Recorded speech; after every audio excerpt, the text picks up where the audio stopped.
Hello, Jason again. Uh, just a few more things on reloading, although there's, well, a lot, probably, relatively.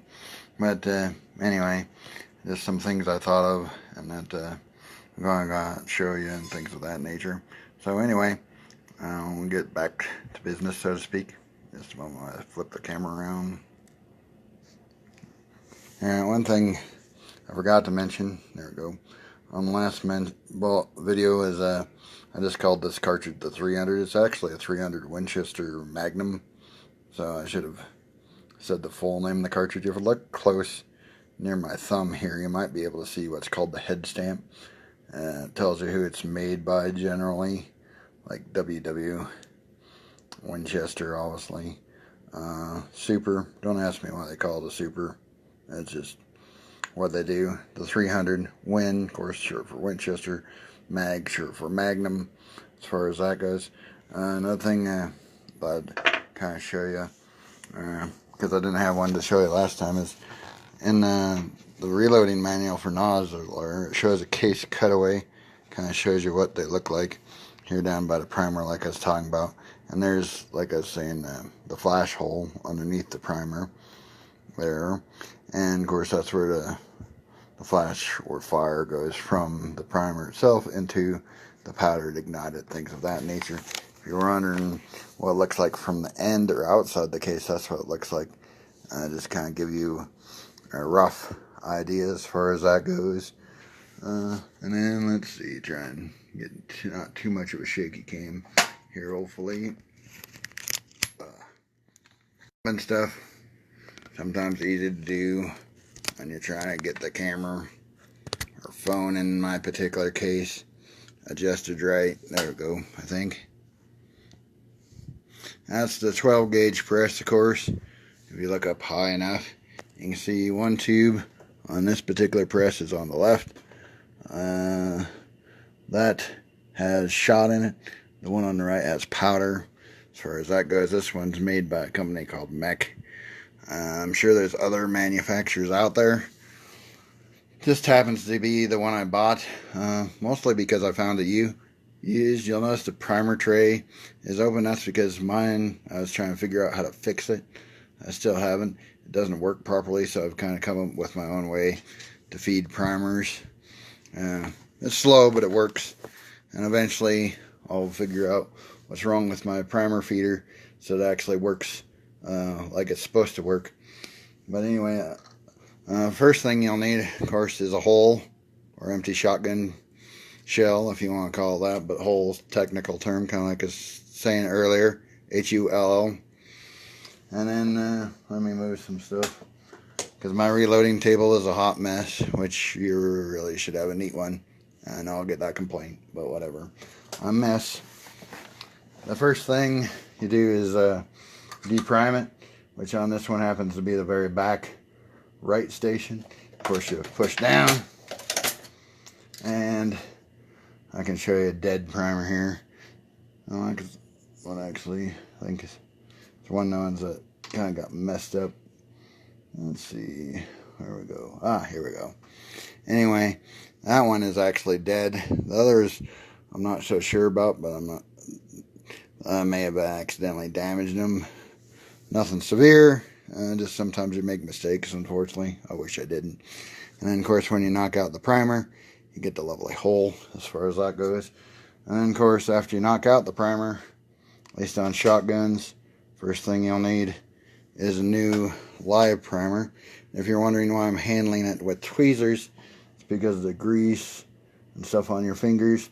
Usually what's supposed to happen is you're supposed to have a shell over here, and as you pull down, a primer from the primer feeder is supposed to drop through this little tube down into there. Like I say, for some reason mine isn't working properly. I'm still researching why to find out. Eventually I'll find out. You put the hole, of course, in there, push down, kind of gets caught a little bit, but that's okay. And then, of course, you'll see your new primer inside, as well as you'll notice it expanded it a little bit, make it easier to work with. Next step is the powder. Again, you move down. On this one, you push to the right. As far as that goes, that drops the powder in. if you're curious. And then I don't know how well you'll be able to see it. If you look really close, maybe you can see the powder down there in the bottom. Let's see if I can get some better light. Maybe you can see it a little better now. As far as that goes, trying to get angles right is a kind of a pain in the neck, but you can probably see the powder in there. And then after you get the powder in that same station, then you get out a wad, kind of like I was talking about earlier. And of course you make sure it's facing the right way. This bottom part goes towards the bottom. The upward part where the BBs go obviously goes towards the top of the case. Put that, at least on, for me it's easier to put it up here. Pushes it down into the hole, and then of course the next step is to put in the BBs. And those are a little easier to see, hopefully. I think you can see them. And then you start to crimp it, which this is in 2 stages. This is the first one. You'll notice it crimps it some, but not a whole bunch as far as that goes here at the top. And then the final one, I'll have to move some primers apparently, but because I'm jumping primers around, which probably isn't the best idea. And then it's supposed to, if all's good in the world, yeah, I'm definitely going to have to move some primers. Crimps the end. This one didn't crimp quite totally perfectly.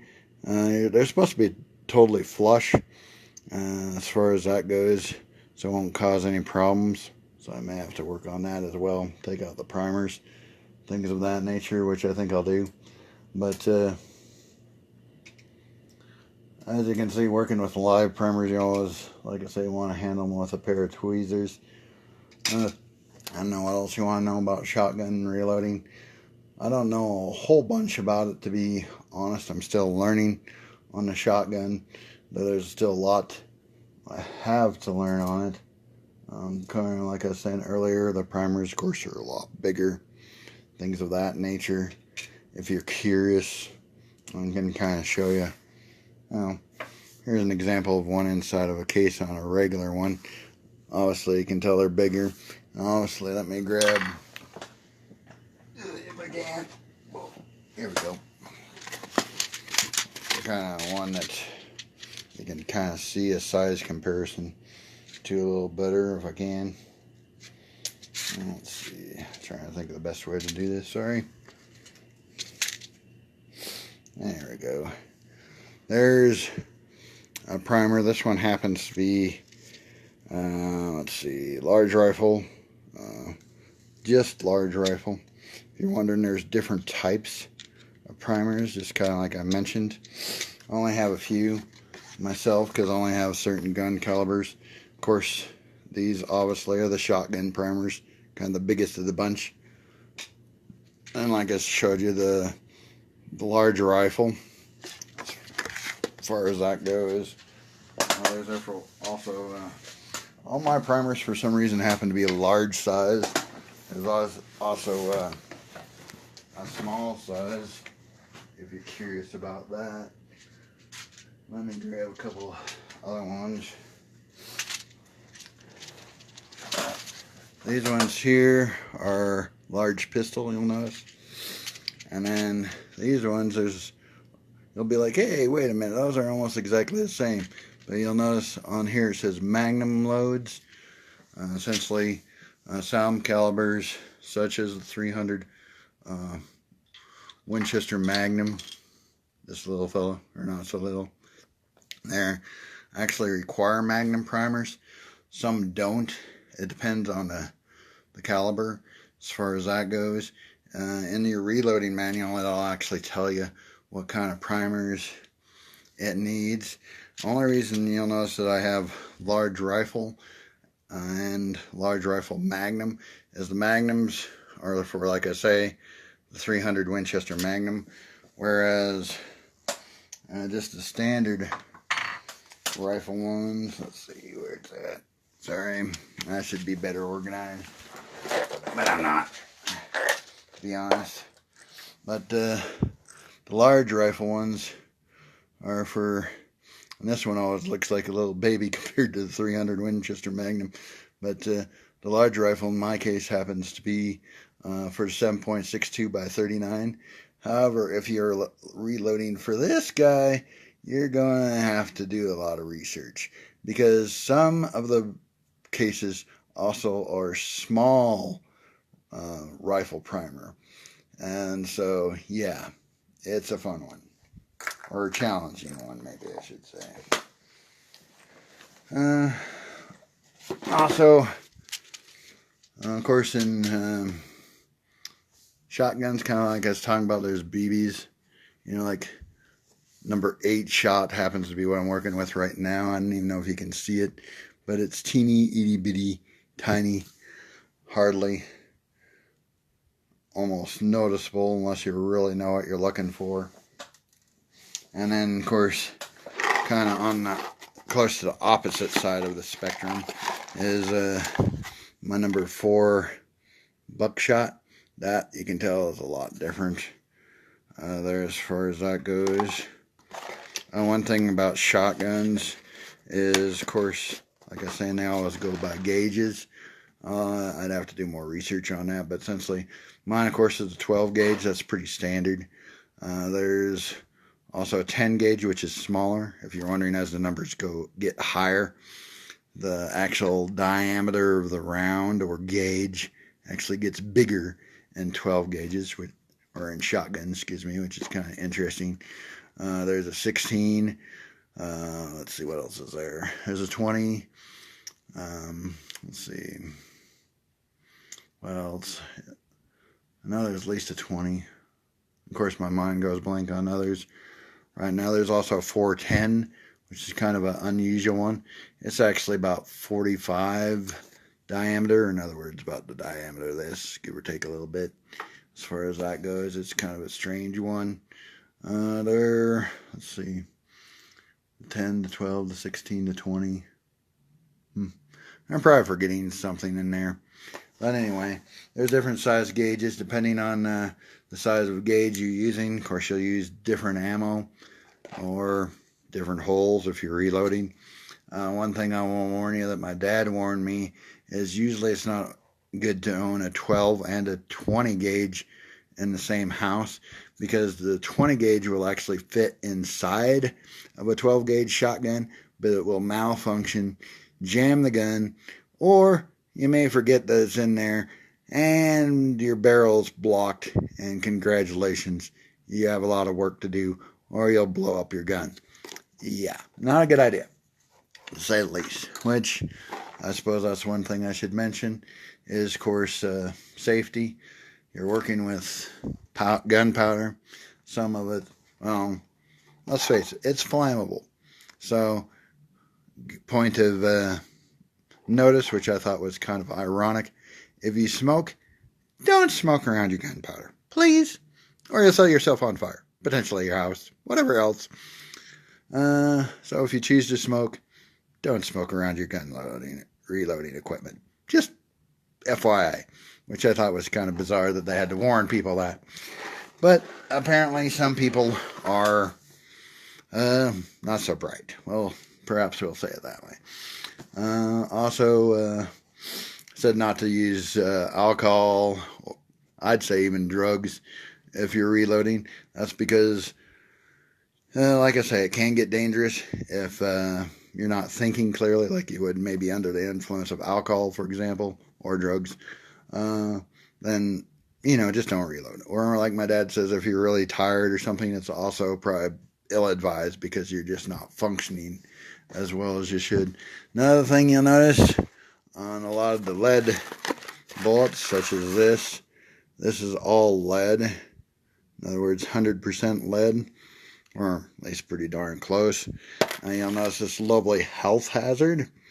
Essentially, it says, wash your hands after it because it can cause you physical harm, because lead and you do not agree, is the short, easy way to put it. There, But I'd say wash your hands anyway, because let's face it, reloading is probably not the cleanest thing in the universe. So just as a health standpoint, you probably ought to wash your hands anyway. Also on bullets, just kind of about bullets themselves. This is probably a pretty standard bullet. This happens to be for the 300 Winchester Magnum. You notice you can see the lead at the top. That's fairly standard. However, there are bullets that are called full metal jackets. That's like this one, for example. That means the jacket, or this outside piece you can kind of see here, covers the entire bullet as far as that goes. Oops, got a little too close. Whereas a bullet like this, you'll notice, has some lead exposed at the very end as far as that goes. And the reason that's important is if you do happen to have some full metal jacket rounds, for whatever reason, they can have what's called overpenetration. I know, you'll probably get a laugh out of that. But that essentially means it can just keep going and not stop.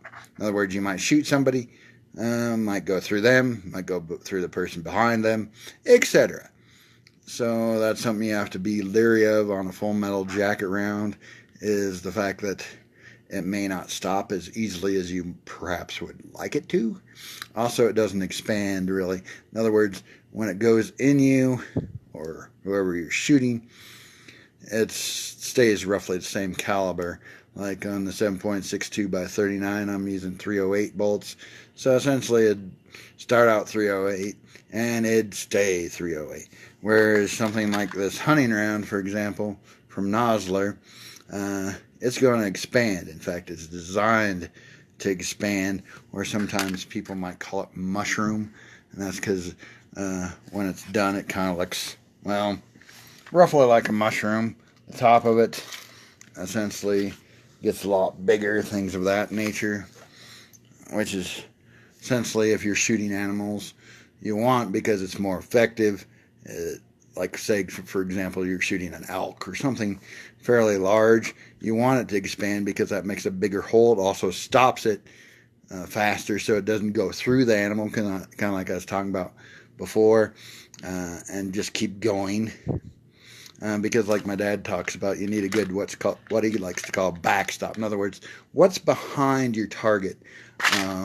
You know, is it another person? Is, you know, at 600 miles of nothing but flat and you don't know where your bullet might end up? Because bullets can keep going for a while. I know 22s have been known to go up to upwards of a mile. So that's kind of why you want to know why or what is beyond your target. I was just going to see if I could find a picture of a mushroomed bullet, because it's kind of interesting. But like I say, in most hunting, as what you want, because, well, they're just more efficient.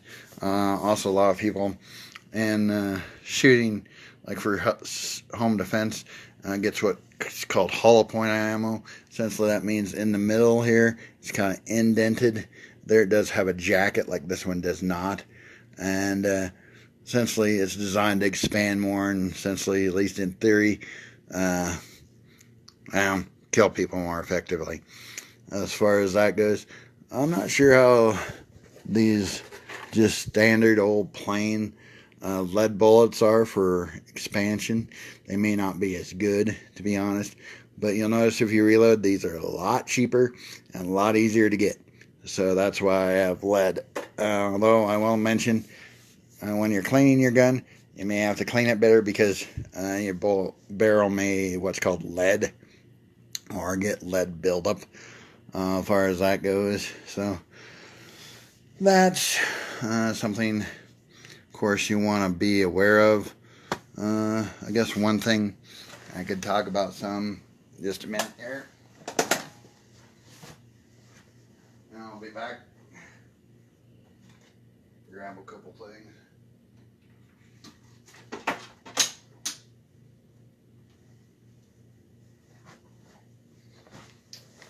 is type of guns. Like, for example, and I'll handle all these carefully because you're always supposed to treat them like they're loaded, but in my case they usually are anyway. But like, for example, it's a semi-automatic pistol, as far as that goes. With a semi-automatic, you always have some sort of magazine. They'll look different depending on the type of gun, but that's an example of a magazine. And then, of course, and I think I'll grab the phone for this one because I'm not sure how well it will work. But let me grab it. Ugh. But this one here, if I can kind of get back far enough, is semi-automatic rifle. As far as that goes, this is the 7.62 by 39. This one is SKS. That's an abbreviation for the manufacturer. As you can see, I have a detachable magazine in it, which they don't come with standard. As far as that goes, they actually come with just the one that isn't detachable. But with some work, you can make it so you can get a detachable one, and that way you can switch out magazines a lot easier and have, at least in my opinion, a fairly effective tool. Like, for example, here recently with the Salt Lake riots, for example, worst case scenario, if a whole bunch of people decide to attack your house for whatever reason, this is probably a good bet. Because if you start shooting them, well, they'll probably get deterred fairly quickly, I would assume, as far as that goes. Let me put it back, kind of meander. Hopefully I don't get too much shaky cam. But hopefully you'll live if I do. And then, again, I always treat it like it's loaded, and it is. This is the 444 Magnum. This is what's called a revolver. You won't see many people shooting these, honestly. Try and get it so I can spin it out. Here you'll see what's called the cylinder, what holds the rounds themselves. And kind of eject it as far as that goes. Sorry. There we go. Mostly ejected, so you can see it. Essentially, as you shoot, this revolves, hence the name revolver. Loading up the next round, things of that nature. Revolvers tend to be more expensive from what I've seen, at least in general. In this particular case, oops, I'm dropping ammo. And always treat your gun, of course, carefully. You notice I'm not touching the trigger. But this one happens to be ported. If you have good eyes, you can see the ports. You can also see where the flames from the powder has melted my ports a little bit, because some of the H110 loads are pretty, what some people would call hot. In other words, more powerful. You get more speed. At least in the United States, it's measured in feet per second. If you're in Europe or something like that, I do know they rate it in something else I'm not that familiar with. Everything in the United States, at least as far as powder goes, is rated in grains. Like the bullets, for example. Like these, for example, for the 300 Winchester Magnum, are 220 grain. That's why they look pretty darn big. These are, I think, 125, I want to say. I'm trying to remember right off the top of my head. 130, excuse me. So, of course, they're a little smaller. Ironic thing is, at least for my SKS, is it happens to be 308. So, this 308 in 130 grains is the same diameter as this 308 in 220 grain. The only difference is, of course, the weight. Also, for my 300 Winchester Magnum, you could shoot this in the 300 Winchester Magnum. In SKS, you could not. And it's because it doesn't have enough powder, which is kind of interesting. But if you look at the cases, that is fairly obvious. Just kind of compare them roughly. On the right hand side, at least my right, is the 300 Winchester Magnum. On the left is the 7.62 by 39. A lot of difference, obviously. The only different similarity in mine happened to be the actual bullet diameter here, which is 308. Now on SKS's again, they're kind of, well, interesting, shall we say. And that's this one, which is a 7.62 by 39. Some of the actual barrels vary in diameter, or the measurement from the lands and the grooves. Essentially, some of them are 308 like this one, some of them are 310, and some of them are 311. So if you have an SKS, you may have to worry about that. I actually measured mine. See if I still have it here. Here it is. This is a little, essentially, tool. You can drive down the barrel with some metal rod. Well, not metal, excuse me. Wooden dowels. And it actually tells you what diameter of it is. This one happens to be 308. And if you, I'm not sure if the camera focused correctly, but if it will, there's some actual cuts in it that you can see from the lands, if my memory serves correctly. And that's because as it goes down the barrel, of course, it's spinning at a high rate of speed, and it's actually cutting into the lead. And why that's important is, at least in the SKS world, for example, if it's a 308 caliber, the 310 is a little bigger, well, by 0.02 of an inch. And so you're actually grinding or cutting into the bullet a little more, which causes more pressure, which may mean that you want to be more careful on your reloading, because like if you're at maximum loads, you're already getting close to the maximum pressures you want in the gun anyway. So you may want to be careful that way if you decide to load for the 7.62 by 39. The American Rifleman has a pretty good article on it, and if you want, I can give you like more information, like a link to the website where I found this tool to actually measure the difference between the actual physical lands and grooves of the barrel. Usually you would never need it, at least that I know of. However, with an SKS, you might want to do it, because even bullet manufacturers like Speer say that it's not a good idea to shoot the wrong caliber. Or wrong bullet diameter, perhaps I should say. I can see that, because if it's too small, it's not going to engage, properly as it twists down the barrel. And it may not shoot as effectively. Where if it's too big, it's going to, like I say, grind more, be cutting more of that bullet off and up your pressures, things like that. The reason pressure is important is you have to remember, essentially inside of here, just kind of like an engine, is an explosion.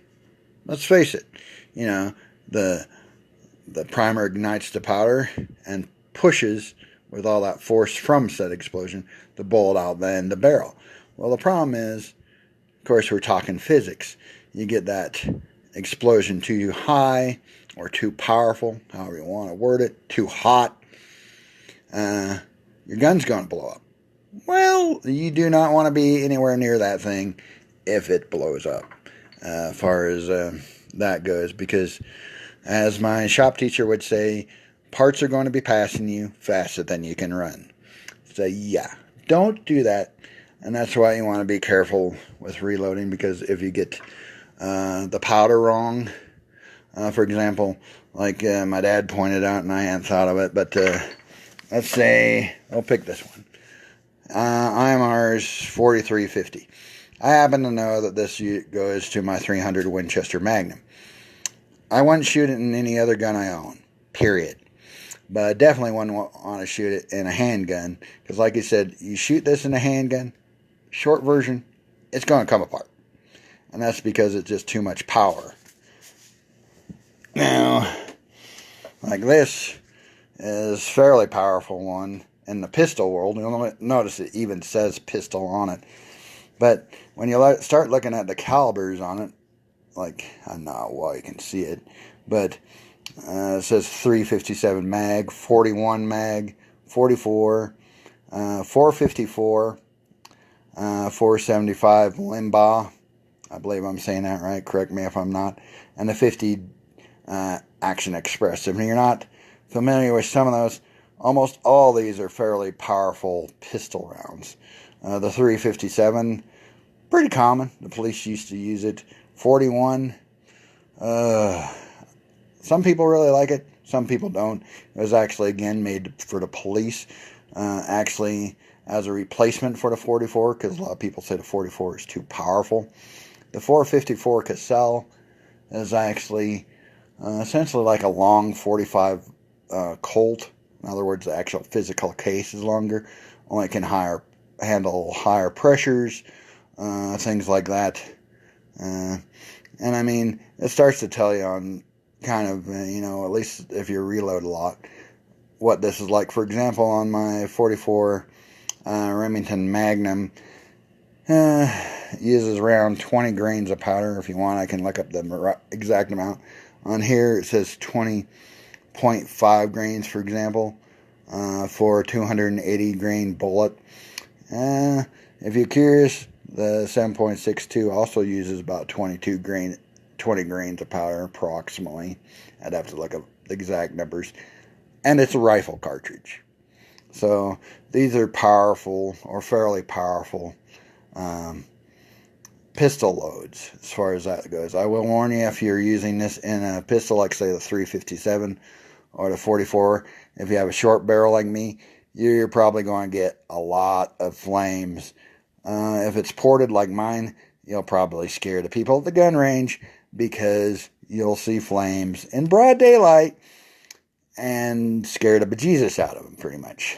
In fact, I had one person that was fairly scared, because the flames are coming up on both sides of the barrel, kind of like a V, as far as that goes. So, H110, I would say, especially if you're a novice shooter, probably not going to be shooting it. If you have a 44, or, like the 50 Desert Eagle, if you can afford one, yeah, more power to you if you're used to a lot of recoil. If you want something a little more tame, shall we say, unique. However, good luck finding it right now. And if you don't know, there's a powder shortage. And I mean, it's crazy.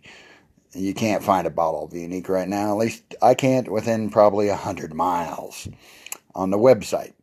Yeah. So have fun with that. But this is good for pistol rounds. This is good for shotgun.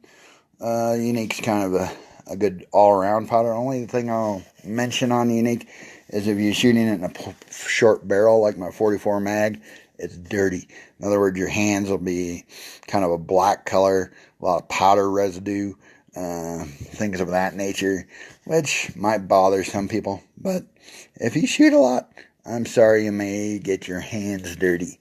Oh my, you won't die. If you do, I'm sorry for your loss. Kind of a little humor there. What else?